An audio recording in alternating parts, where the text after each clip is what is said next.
warahmatullahi wabarakatuh.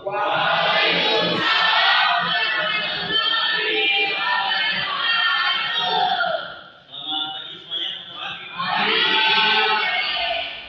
Semoga kita semua selalu dalam keadaan sehat. Mari sama-sama kita awali kelas kita dengan membaca doa untuk keyakinan dan kepercayaan masing-masing. Dimulai.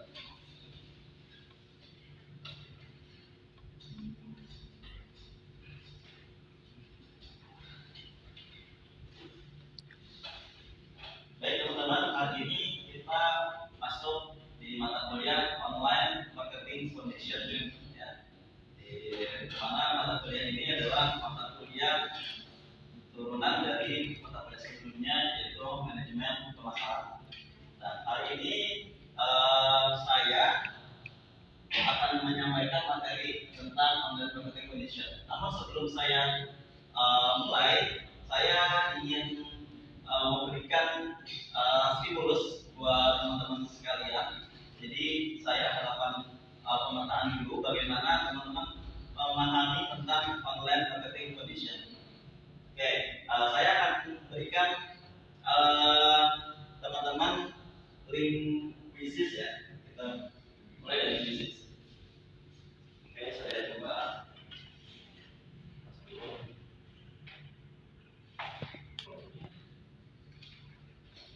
Oke, silakan teman-teman bisa masuk di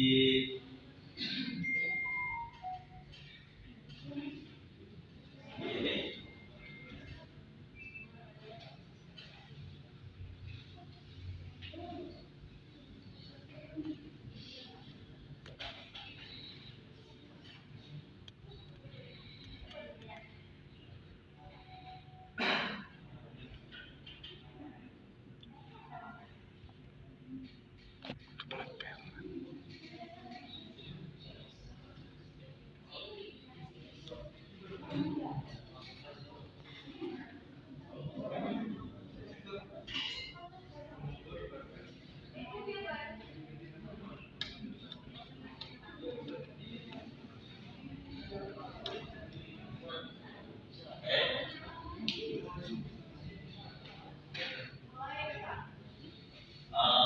Ya, boleh nanti silakan teman-teman masuk dulu. Kalau sudah tinggal nanti klik mulai sambil saya tunggu teman-teman yang lainnya untuk masuk dulu ya. Ini belum semuanya.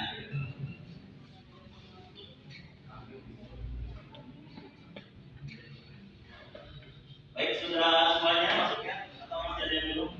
Masih ada mungkin sekitar beberapa orang lagi yang belum masuk, silakan. Gua nggak bisa masuk. Nah, gue gimana?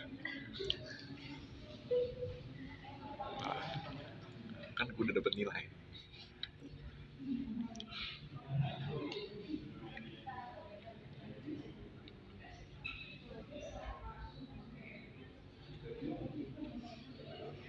Baik, bisa kita mulai ya, teman-teman ya. Sudah masuk semuanya ya? Sudah ya? Baik, kita mulai.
stop langsung ya sekarang ya. Oke. Saya stop.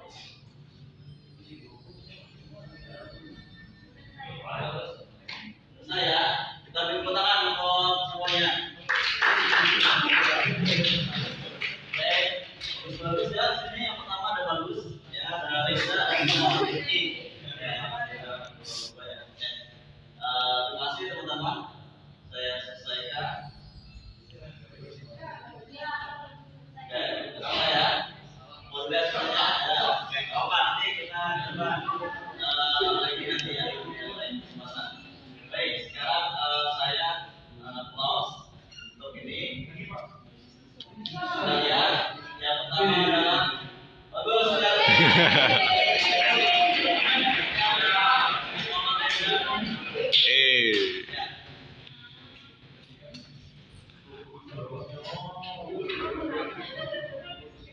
Reza diem-diem pinter. Bagus ya, bagus. Kembangin. Baik, teman-teman. Tadi pendahuluan kita mengawali kuliah ini. Jadi sekarang sebelum saya masuk, teman-teman kira-kira apa sih di bayangan teman-teman itu online marketing foundation? Boleh? Siapa yang mau menjawab angkat tangannya? Gak apa-apa, jangan tangannya. Silakan. Apa itu online marketing foundation? Ya.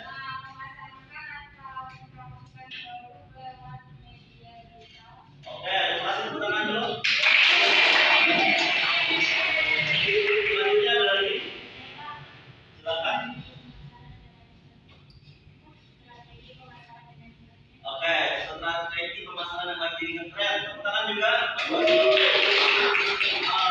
Ada lagi satu orang lagi? Boleh? Satu orang lagi? Ada? Ya, silakan. Iya. Dasar-dasar dalam memasarkan produk dengan digital. Oke, tepuk tangan. Nanti saya akan sampaikan ya dari apa yang disampaikan oleh ketiga temannya itu betul semuanya dasar-dasar pemasaran melalui digital dengan juga mengikuti strategi tren pemasaran saat ini dan juga bagaimana pemasaran melalui digital sampaikan. Oke, jadi kita lihat di sini bahwa pemasaran online merupakan strategi betul tadi disampaikan yang penting dalam dunia bisnis modern yang tren saat ini betul, terutama dalam meningkatkan efektivitas dan efisiensi perusahaan dalam memperoleh keuntungan. Penggunaan internet dalam berbagai semakin dominan, terutama di masa pandemi. Kita lihat di pandemi COVID-19 kemarin itu jualan online semakin meningkat. Kemudian menurut David dan George bahwa pemasaran online memungkinkan perusahaan untuk memperkenalkan produk atau jasa kepada konsumen dengan lebih efektif. Penggunaan internet terus meningkat setiap tahunnya, yang ini menunjukkan bahwa pemasaran menjadi tren yang terus berkembang dan juga keuntungan pemasaran online antara lain mudah untuk akses informasi produk dalam melakukan analisis komparatif dan bersaing. Nah, ini adalah bagian dari penangguhan kita di online marketing foundation. Lalu apa saja sih yang bisa kita lihat? Di sini kita lihat bahwa perkembangan penggunaan media digital. Ini data tahun 2022 pasca pandemi atau di masa endemi ya, masa endemi atau kita dengan era new normal, era baru yang normal. Kemudian kita lihat di sini bahwa populasi di Indonesia itu ada 247 juta orang yang menggunakan internet. Nah, kemudian kita lihat juga bahwa yang menggunakan sosial media secara aktif ada 191 juta orang dulu, dan kemudian yang menggunakan koneksi internet sebanyak 370 orang, dan menggunakan populasi Indonesia sendiri yaitu sebanyak 270 juta orang. Artinya populasi penduduk Indonesia-nya ada 27 orang, menggunakan mobile juga sampai 307 juta orang, pengguna internet 206 juta orang, dan pengguna aktif sosial media 161 juta orang.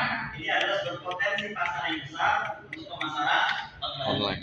Yang kedua, slide selanjutnya ini adalah teman-teman kita lihat bahwa dari 191 juta penduduk Indonesia yang menggunakan internet, ini mayoritas menggunakan Instagram saat ini ya, platform Instagram.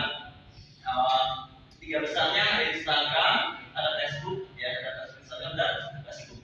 Nah selanjutnya saya lihat, kenapa sih teman-teman harus belajar pemasaran online? Nah ini kita ulang lagi, ya kita ulang lagi.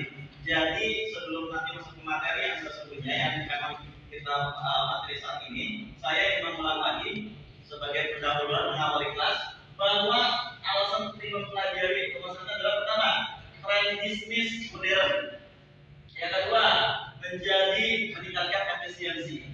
Yang ketiga adalah mengakses pasar global. Nah, kita tahu bahwa bisnis modern itu selalu berkembang dan menggunakan perangkat digital hampir semuanya ya.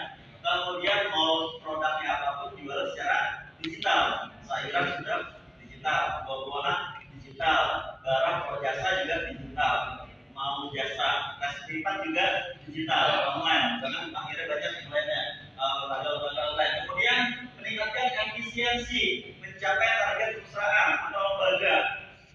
Yang ketiga tadi mengakses pasar global. Jadi melintasi batas negara, sudah tidak lagi namanya ada batas negara, across boundaries countries. Jadi lintas batas negara dengan mudah, teman-teman tidak lagi dibatasi oleh geografis.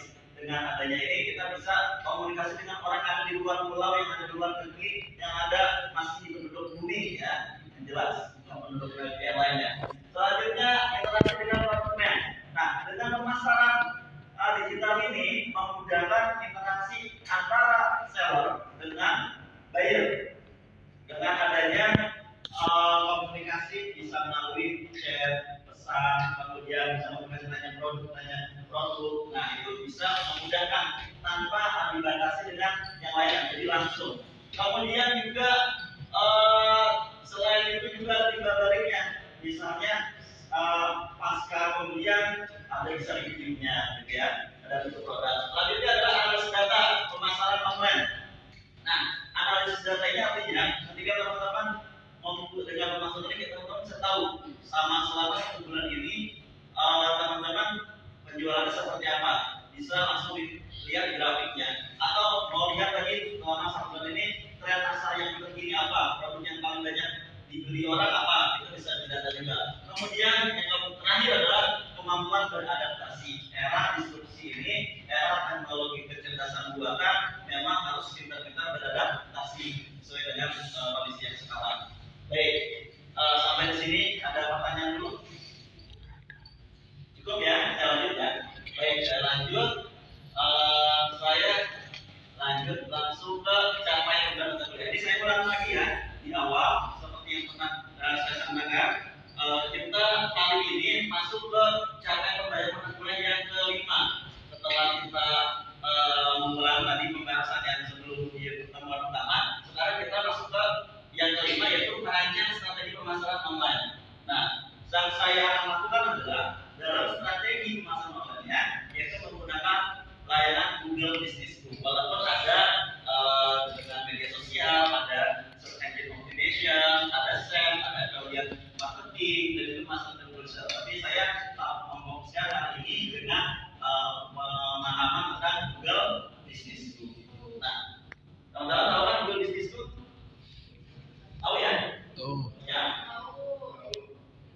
Oke, sebelum nanti saya akan sampaikan bagaimana Google Business School. Jadi saya mulai sedikit bagaimana cara pembelajaran umum materi yang dicakup. Nah, kita ini sekarang ada di urutan ke-17 ya, yaitu merancang strategi pemasaran online. Yang sebelumnya kita sudah melewati mulai dari dasar-dasar jenis-jenis tadi sampai Naldevi ya, yang sudah menyampaikan tentang pemasaran online, kemudian sampai ke mengelola konten pemasaran, dan yang terakhir kita adalah merancang strategi pemasaran online. Oke, nah sekarang rencana pembelajaran yang hari ini adalah yaitu dengan project based learning menggunakan aplikasi dengan ya patennya adalah Google Business School. Nah, kita coba lihat. Nanti teman-teman akan saya sampaikan di akhir dengan tugasnya itu ada bukti penilaian. Yang pertama adalah kenapa Google ini harus digunakan oleh para pengusaha? Kenapa teman-teman? Apa? Yang pertama? Karena banyak yang menggunakan Google. Yang lain? Karena dari Google kita dapat berbagai informasi. Karena dari Google kita dapat berbagi informasi. Terima kasih teman-teman yang sudah memberikan pandangan. Ada lagi yang mau memberikan pandangannya? Ada? Oke, kalau enggak saya lanjut saja ya. Nah, alasannya pertama, benar tinggal dibaca ya.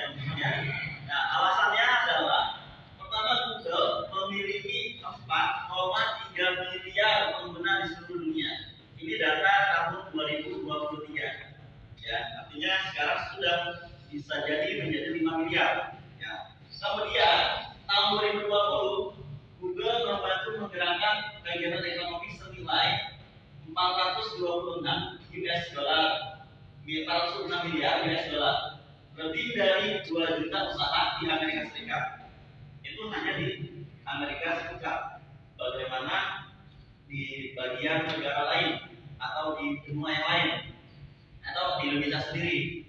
Nah, kemudian dan mendukung kegiatan ekonomi sekitar yaitu 55 miliar pound sterling untuk lebih dari 300 usaha di Inggris. Nah, ini untuk Inggris ya, dari 55 miliar pound sterling yaitu sekitar 700.000 pengusaha di Inggris. Kemudian rata-rata orang akan menggunakan Google Maps untuk menemukan bisnis lokal. Nah, kenapa Google Business itu? Karena orang kalau mau mencari produk, mau mencari barang yang dilakukan melalui mesin pencari, yaitu menggunakan Google Maps. Ya, teman-teman biasanya pasti mengalami itu, mencari barang, produk, mencari jasa, layanan atau apa itu carinya di Google, nanti akan muncul Google Maps. Nah, yang terakhir, maka sebagai pengusaha bisnis lokal dapat muncul dalam di pencarian Google di paling atas. Pada halaman pertama pencarian adalah penting bagi pertumbuhan dan kesuksesan bisnis yang berkelanjutan. Di mana faktanya 40% dari total pencarian Google mencari informasi lokal dan 4 dari 5 konsumen menggunakan mesin pencari untuk membuat informasi lokal. Nah, berarti 80% orang mencari informasi itu melalui Google. Nah, kita lanjut lagi.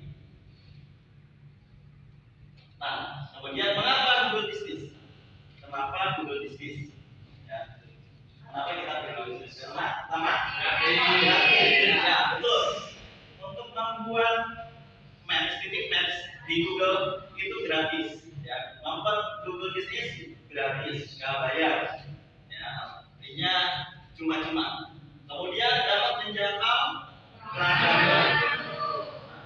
Teman-teman pastikan bahwa ketika teman-teman melakukan promosi dengan cara yang lama, harus sebar brosur, harus sebar apa lagi, macam-macam ya, brosur dan yang lainnya, flyer itu akan menggunakan budget ya, tapi ini bisa menggunakan pengguna baru tanpa harus ada biaya yang dikeluarkan. Ketiga, meningkatkan visibilitas pada mesin pencari. Nah, jadi teman-teman usahanya, baik itu produk atau jasa, itu akan mudah ditemukan orang, akan mudah juga ditemukan di dalam mesin pencari. Mesin pencari itu ya Google. Ya, jadi teman-teman usaha bisnisnya itu akan gampang ditemukan orang, apalagi yang uang lingkupnya dalam tingkat lokal seperti itu. Misalnya orang-orang yang dari Lamongan ketika mencari bisnis teman-teman, yang klik di Google akan muncul nama bisnis teman-teman. Kemudian yang ketiga, yang keempat, membantu pelanggan menemukan informasi dengan mudah dan cepat. Nah, itu juga sama. Jadi kalau teman-teman sebagai pelanggan mau cari barang yang memang sulit untuk dicari, kalau seperti Anda gunakan untuk toko offline itu lama, maka dia cukup ketik akan muncul. Gitu. Yang kelima adalah membuka perusahaan pelanggan serta meningkatkan kualitas produk yang standar. Betul ya, setelah ada pelanggan yang tadi mencari, datang ke tempat usaha Anda, lalu dia meninggalkan jejak review. Nah, meninggalkan jejak itu adalah usaha pelanggan yang mana menunjukkan kualitas produk Anda. Jadi sangat berhati-hati ketika kita memang untuk berjualan di online ya, karena ini sangat penting juga. Yang keenam, meningkatkan engagement dan kemampuan respon dengan cepat. Nah, di sini artinya jika teman-teman melihat ada potensi baru, potensi pasar baru, pelanggan baru, maka dia bisa melakukan chat bisa melalui media sosial teman-teman, atau mau langsung call, mau telepon, atau mau lihat web yang sudah ada seperti itu. Jadi yang penting dari ketiganya itu bisa merespon dengan cepat. Kemudian terakhir adalah memberikan insight informasi seperti jumlah tampilan yang diterima profil, foto dan kiriman Anda. Istilah yang sudah digunakan orang untuk menemukan bisnis Anda, profil audiens Anda. Profil itu baik kolom usianya, jenis dan negara, serta jumlah klik, situs web, tanggal telepon dan unsur arah. Nah, ini bisa teman-teman temukan di mana? Di email. Ada teman-teman bisa lihat laporan emailnya. Laporan email misalnya menunjukkan dalam bulan ini ada 77 orang yang mengklik web Anda. Ada yang meminta petunjuk arah usaha Anda. Ada 4 orang misalnya dari pengguna luar negeri yang mengunjungi lokasi tempat Anda. Nah, itu akan bisa dilaporkan di dalam di Google Business. Nah, itulah salah satu alasannya mengapa memilih Google Business. Nah, sekarang teman-teman, saya akan menyampaikan langkah-langkahnya. Nah, langkah-langkahnya saya akan sampaikan dulu. Setelah selesai, teman-teman nanti boleh untuk membuka gadget handphonenya, kita langsung praktek ya. Langsung praktek untuk bagaimana membuat Google Business ini. Pertama langkahnya adalah silakan teman-teman buka website Google Profil Bisnis, Google Business Book yang tampilan seperti ini. Nah, nanti kalau sudah seperti ini, teman-teman tinggal pilih login ya, login, kemudian teman-teman login dan mengisi apa yang ada di sana, lalu masukkan emailnya. Kalau memang belum connect to Gmail, kalau sudah connect to Gmailnya, sudah bisa langsung masuk ke Google Business Book. Tampilan profil seperti ini. Jadi tinggal ketik saja Google Business Book. Langkah yang kedua adalah memasukkan nama bisnisnya. Nah, di sini masukkan nama bisnis yang unik dan mudah diingat. Nah, sebetulnya ada caranya juga bahwa teman-teman mau yang menggunakan nama sesuai yang keren. Tapi di sini cukup yang unik dan mudah diingat saja. Yang memang unik dan mudah diingat. Misalnya teman-teman mau sudah punya layanan gas privat tapi belum dititipkan apps-nya, maka les privat kelas tinggi ya, les privat tinggi atau digital navisa online gitu ya, itu bisa silakan dibuat dengan nama yang unik. Nah, setelah nama bisnis sudah, maka langsung klik berikutnya. Oke. Selanjutnya adalah langkah yang ketiga, isi alamat bisnis. Nah, alamat bisnis ini di situ ada mapsnya. Nanti kita ketikkan mapsnya, alamatnya sesuai dengan lokasinya. Lalu kita tambahkan, lalu kita isi kotanya di mana. Dan kalau sudah sampai ke daerah yang mana. Dan yang terakhir adalah masukkan kode pos. Ya, karena memang ini nanti akan real time dan akan titikkan akan menyesuaikan memang benar-benar ada di tempat yang memang teman-teman titikkan. Ya, jangan sampai nanti salah memilihkan ya. Karena kalau salah memilihkan maka harus mengubah titiknya lagi. Tapi bisa diubah kalau sudah. Ya. Selanjutnya langkah yang keempat, silakan teman-teman isi koordinat mapsnya. Nah, jadi ini untuk menguatkan bahwa teman-teman sudah menitipkan di maps dengan tepat, koordinatnya sudah tidak salah lagi. Maka teman-teman bisa dari gadgetnya atau dari isinya dititipkan benar-benar terus ada di lokasi tersebut tempatnya. Jadi bisa nanti kalau memang agak biar detail banget, tangannya di bedakan aja semuanya di Zoom ya, di Zoom.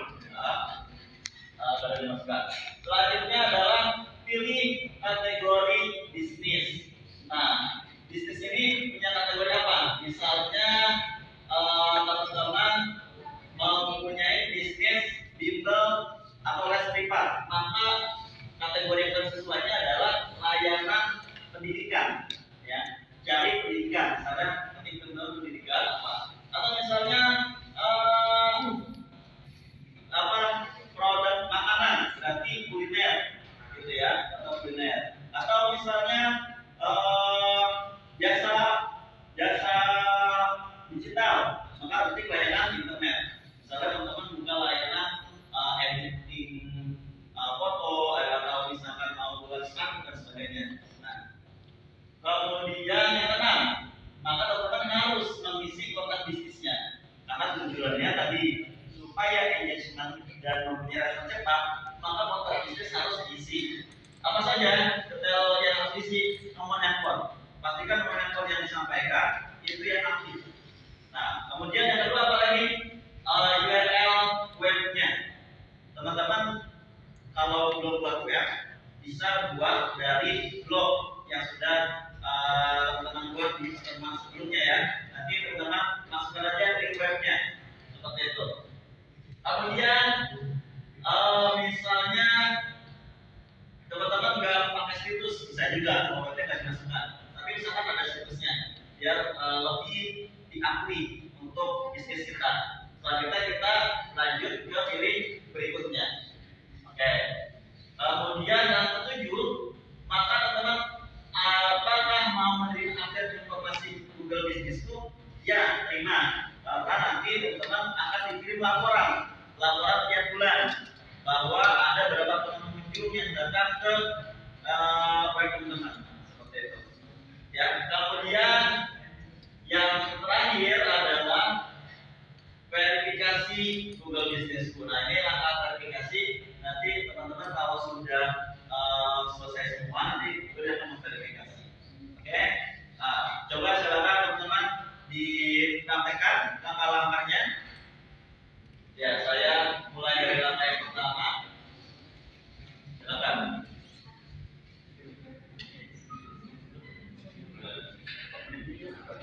Udah 35. Baik teman-teman, sudah selesai ya hasilnya, dan terima kasih semuanya.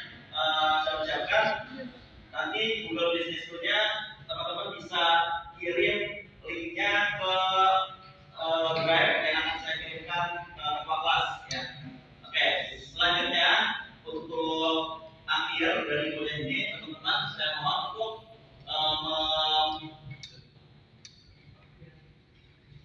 lakukan lembar kerja tugas yang sudah saya buat. Ini tolong